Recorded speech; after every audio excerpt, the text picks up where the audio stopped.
Padmashri doctor Mamta Chandrakar के स्वर में टीसी म्यूजिक पर सुनिए ये गीत।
दुख के बंजर माँ भैया बिखरे मुखरा कांटा है भाग माँ तोरे कर तब करे बर परती भुइया भाटा है पानी पियाए बर धर टीला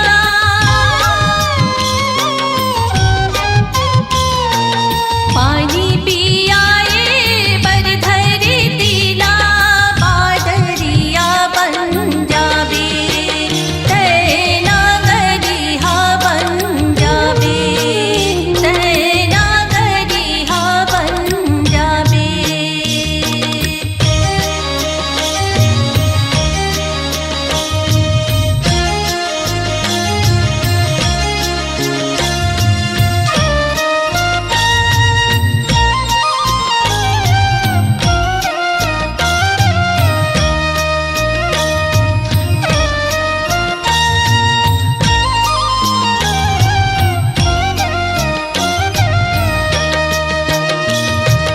नदिया नरवा कस मोरे बाबू गोरे धोवत दिए जाबे धन अमरैया हृदय धर के गुर तोरे ते भर जाबे हरियारे सबके मन ना रखे बर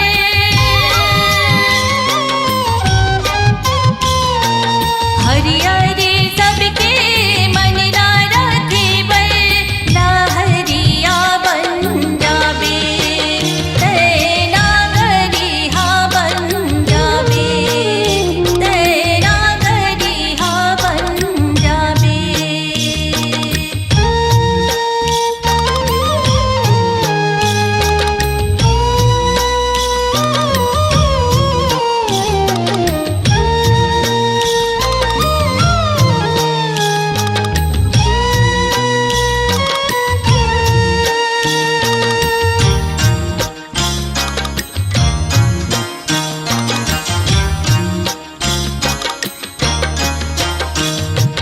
मन के बन के पन खातिर तय समूहे जूझ जाबे माटी के बर दाद रखे बर भावक के बूझ जाबे भारत माँ के लाज रखे बर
आवाज को दीजिए एक नया मुकाम। डिजिटल रिकॉर्डिंग की दुनिया का जाना पहचाना नाम स्वरांजलि, जहां गूंजती हैं ध्वनियां अपनी माटी की सौंधी सुगंध के साथ। छत्तीसगढ़ी संगीत के विविध रंग जो पहुंचाते हैं पूरे प्रदेश में डिजिटल रिकॉर्डिंग के संग।